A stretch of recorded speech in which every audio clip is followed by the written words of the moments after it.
faith in God. In the 11th chapter of the book of Hebrews, faith is described as the assurance of things hoped for, the evidence of things not seen. By faith we understand that the world was created by the word of God. So things seen are made out of that which does not appear. In the Hebraic world, the rabbi is the father of his congregation. Paul called his followers his little children, saying, "Although you have countless guides in Christ, you do not have many fathers. I became your father in Jesus Christ through the gospel. I urge you then to be imitators of me." Defining Christ as the power and wisdom of God, Paul tells us we have many guides. In fact, there are as many guides to your success as there are people in the world. Ask someone how to get a job, and he will say you must know the right people. Another will tell you that you must have an education, and still another that you must join the right club or live on the right side of the street. You will be given as many directives toward your objective as there are people you ask. Although our guides in the operation of this law are countless, as we apply it, our creative power will become personalized and take on form, as it did in Paul. And when that happens, there is no one to turn to but self. That is why Paul urges everyone to test himself. Otherwise, he will not realize that Jesus Christ is in him and fail to meet the test. Paul tells us that the world was created by the Word of God, and John says Jesus Christ is that Word. Revelation 19. Jesus Christ is he who created the world and all things within it, be they good, bad, or indifferent. And who is he? Your own wonderful human imagination. God's creative power, as pure imagining, works in the depth of your soul, underlying all of your faculties, including perception. He streams into your surface mind, least disguised in the form of creative fancy. This is what I mean when I ask you to test him. I am not in the habit of wearing a flower in my lapel when standing at the platform. But today I was thinking about asking you to hold a rose in your hand. As I did, I held a red rose in my imaginary hand and felt its soft, velvety touch. At that moment I called forth a rose which was not seen with my mortal eye, but seen and felt in my human imagination. This evening that unseen reality became seen, as a lady came with a red rose and asked if I would wear it. God is a protean being. It is he who is playing the part of the lady who gave me the rose I imagined. There never was another Jesus Christ, and there never will be another. He is the creator of the world and all things in it, even a simple little thing like a rose. When the lady decided to pick some roses from her garden, she had no idea she was executing a simple experiment on my part. This afternoon I held a rose in my hand, thereby calling a thing that was not seen as though it were seen. And tonight the unseen becomes seen. That's how the world was created by the Word of God, who is the human imagination. Have faith in Jesus Christ, not as some being on the outside, but as your own wonderful human imagination. If anyone says, "Look, there is Christ," or "Here he is," don't believe him, for Jesus Christ is the creative power of the universe, and he is in you as your very thought. Although it does not yet appear what we shall be, we know that when he appears we will know him, for we shall be like him. As your father in Christ through the gospel I teach, I urge you to be imitators of me until Christ is formed in you. Then the true meaning of the fatherhood of God will be revealed, and you will know yourself to be the Father. Everyone and every living thing in the world is a part of being played by the one and only Father, who is God. The whole is contained in the feeling Father, and the world is pushed out from every father. Omnipresent, God is alive in you now, so I ask you to test him. Would you like a better job, greater income, greater recognition? What would you do right now if it were true? Now test God by thinking of a friend. Hear him congratulate you on your good fortune. See his face light up with joy and feel his presence. Do that, and you have performed a magical act, for God has acted and all things are possible to God. You do not have to devise the means necessary to make your imaginal act come to pass.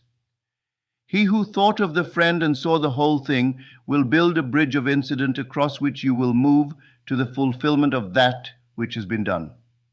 That is Christ. Certainly this lady is not in the habit of bringing me flowers, and I never wear one on this platform. But I couldn't help but when I saw all those lovely roses and heard her say, "I cut these from my garden today. Will you please wear one tonight?" Then she picked out a red one. I had painted that picture vividly in my mind's eye, and she played her part perfectly. So I ask you to try using your imagination in this most simple way. Now let me share an experience of a daughter and her mother. The daughter wrote, saying, "While in the silence I heard the crying of a child. It was not the cry of a baby, but of the ages. It was a sound I knew would arouse man from his deep sleep and set him free to eternal joy. I have seen and heard many things in heavenly spheres, but nothing compares to the cry of this heavenly child." Her experience reminds me of Blake's words when he spoke of the daughters of Beulah, saying, "They heard the voice of the child and began to awake from sleep. All things heard the voice of the child and began to awake to life." In the mother's letter, she said, "In my dream, my daughter called to say she was alone and the baby was due. As I entered her apartment, I realized it was not my daughter on the bed, but a friend. Then I realized I was holding a newborn child wrapped in a blanket and knew it was mine. The scene changed and I found myself in a hospital. My daughter appeared saying, 'I have gotten in touch with my father Neville. He is coming to see me.' Then you and I are standing looking at the child as he smiled, displaying perfectly formed lower teeth. Looking at me, you said, 'Have you forgotten that all the children in my family are born with perfectly formed teeth?' Then you turned and walked away. In the Old Testament, David cried out, 'Arise, O Lord, and break the teeth of the wicked.' And in the New Testament, those who refused to accept the doctrine of Christ wept and gnashed their teeth as the door opened and the righteous entered the kingdom of heaven. Loving the glamour, the praise and honors of men, man pays no attention to the invitation to enter the kingdom by applying this principle. Instead, he follows countless guides in Christ by feeling he must meet the right people and live on the right side of the tracks in order to succeed. So when the moment comes and those who abide by the gospel of Christ enter the kingdom, those who chose the countless guides will show their remorse and anguish by gnashing their teeth. When Christ is formed in you, I will no longer be your father. I have introduced you to him and fathered you while your faith is childlike, but when Christ is formed in you, you will know yourself to be the Father. In the world you may think yourself wise in the language of God, but if David does not call you Father in the Spirit, you do not know what you are talking about. You will never know that your human imagination is being formed into the likeness of God the Father until it is revealed in you. When your imagination is completely formed, you are born from above to discover the fatherhood of God. You will see the sacrificial cross that God crucified himself on split from top to bottom as you ascend into the kingdom of heaven. And the Holy Spirit will descend upon you in bodily form as a dove. On that day, God the Father will abide with you, and all you will feel is love. In the meantime, test Jesus Christ, God's creative power in you, as your human imagination.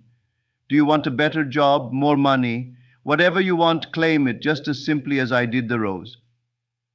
Put on the feeling of possession and wear it as though it were true, right now. If it is a better job you want, where would you sit if you had it? How would your mate see you? Sit behind that special desk and let your wife or husband see you there.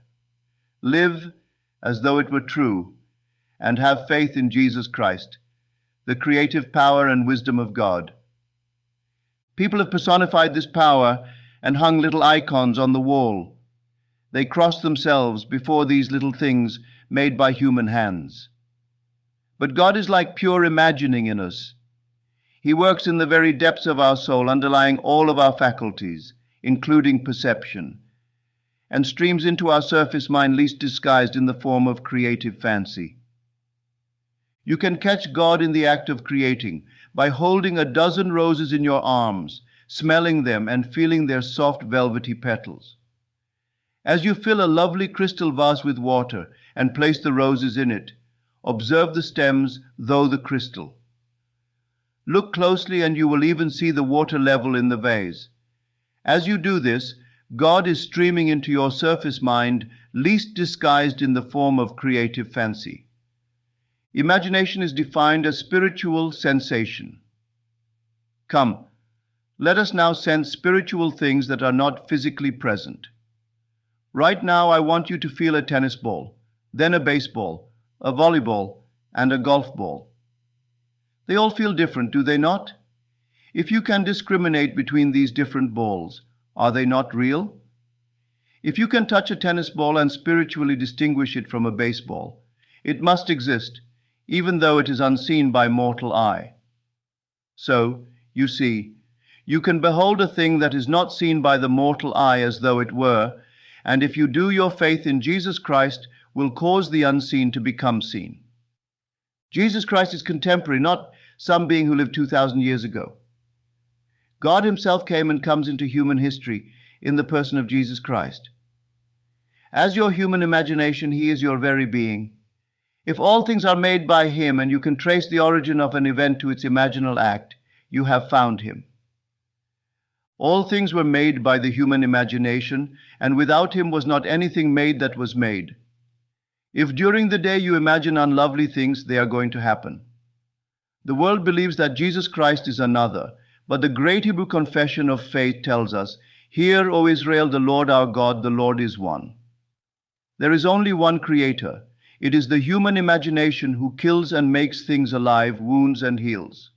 Whether you use or misuse your creative power, the same being will bring it to pass.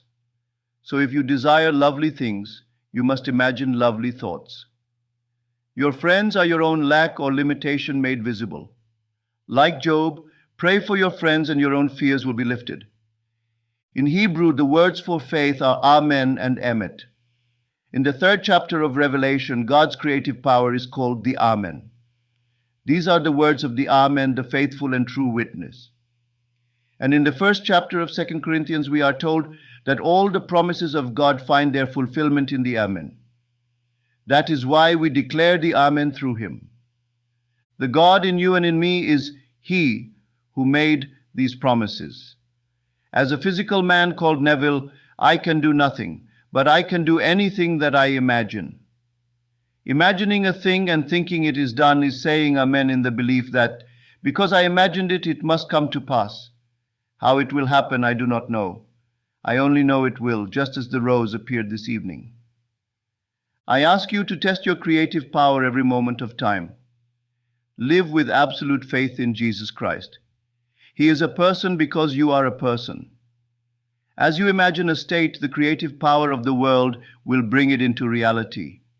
Claim a glorious future for yourself by making the future the present.